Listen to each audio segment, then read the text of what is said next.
Good afternoon, my universe mates. Have a pleasant day. Welcome to my YouTube channel.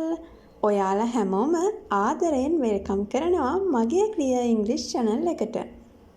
ඉතින් මම අද ඔයාලට තවත් අලුත් වීඩියෝ එකක් අරගෙන ආවා. ඒ තමයි patterns ගැන. අද අපි කතා කරන pattern එක තමයි going to කියන pattern එක. ඇත්තටම මේ pattern එක ඔයාලට එදිනෙදා ජීවිතයේදී ගොඩාක් අවශ්‍ය වෙන pattern එකක්. ඉතින් මම presentation එක හරහා වාක්‍ය රටා දාලා ඔයාලට පැහැදිලි කරනවා. ඔයාලට තියෙන්නේ presentation එකයි මම කියන දේයි හොඳට අහගෙන ඒ pattern එක හොඳින් අවබෝධ කරගන්න. එහෙනම් අපි වීඩියෝ එකට යමු. So let's go to the video. පළවෙනි ස්ලයිඩ් එක. ඔයාට පේනවා ඇති going to කියලා උඩින්ම තියෙනවා. ඉතින් මේ going to කියන වචනේ අදහස තමයි කිසියම් දෙයක් කරන්නයි යන්නේ. නැත්තම් කිසියම් දෙයක් සිදු වෙන්නයි යන්නේ කියන අදහස. ඉතින් මේ going to කියන pattern එක spoken වලදී ඔයාට ගොඩාක් වැදගත් වෙනවා. නමුත් මේක ප්‍රායෝගිකව අපිට තවත් ක්‍රමයකට කියන්න පුළුවන් going to කියන එක ගොන්න. ඉතින් එතකොට මේක ගොඩාක්ම සුද්ධ භාවිතා කරන්නේ going to කියලා නෙවෙයි ගොන්න ඒ වචනේ විදිහට.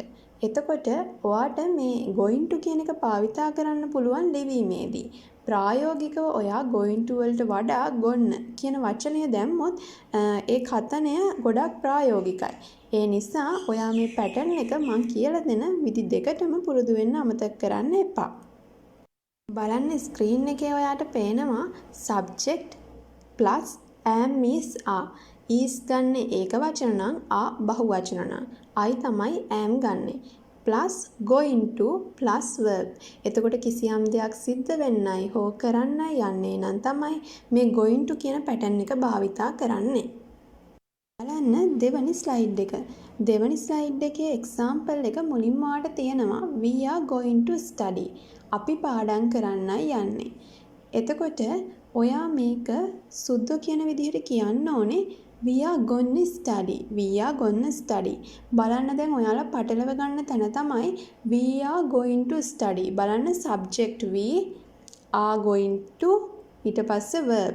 එතකොට we කියපු නිසා තමයි are කියන විදිහට ආවේ.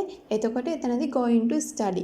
මම දෙවෙනියට සුද්ධ කියන විදිහට කියනකොට ඔයාට දීලා තියෙන්නේ චුට්ටක් ඔයා කල්පනාවෙන් ඉන්නවද කියලා බලන්න පොඩ්ඩක් to දාලා. හැබැයි සුද්ධ කියන විදිහට එන්නේ we are gonna study. මෙන්න මෙතන තියෙන මේ to කියන එක එන්නේ නැහැ. ඔයා එතන හරියට කල්පනාවෙන් අවබෝධ කරවන්න ඕන නිසාමයි මම එතනට to දැම්මේ. ඉතින් ඔයාට ඊළඟ ස්ලයිඩ් එකේ ඉඳන් මම හරියට දාලා තියෙනවා. මෙතනදී ඔයාලට පැහැදිලි කරන්න ඕන නිසායි ඒ විදිහට තියෙන්නේ. එතකොට we are going to study ලියන්නත් we are gonna study කියන්නත් ඔයාට භාවිතා කරන්න පුළුවන්. බලන්න තුන්වෙනි ස්ලයිඩ් එක. පළවෙනි එක්සැම්පල් එක. I am going to sleep. මම නිදා ගන්නයි යන්නේ නැත්නම් මම නිදා ගන්නයි හදන්නේ. I නිසා am ඇවිත් තියෙනවා going to sleep. ඉතින් එතකොට I am gonna sleep. සුද්ධ භාවිතා කරන්නේ I am gonna sleep. ඉතින් ඔයාටත් ලිවීමේදී going to සහ කියවීමේදී ගොන්න කියන වචනය භාවිතා කරන්න පුළුවන්. ඊළඟට හතරවෙනි ස්ලයිඩ් එක. He want to drive car. ඔහුට වාහනය පදවන්න ඕනේ. He wanna drive car. එතකොට කලින් නම් going to ගොන්නත් want to වොන්නත් උනා. බලන්න දැන් he wanna drive car. ඔහුට වාහනය පදවන්න ඕනේ කියන අදහසම තමයි වොන්න දැම්මත් want to දැම්මත් එන්නේ. ඉතින් ඔයා කියවනකොට he wanna drive car කිව්වොත් ඒක ප්‍රැක්ටිකල්. ඉතින් ඔයා ලියනකොට he want to drive car කියලා භාවිතා කරන්න. අපි බලමු පස්වෙනි ස්ලයිඩ් එක.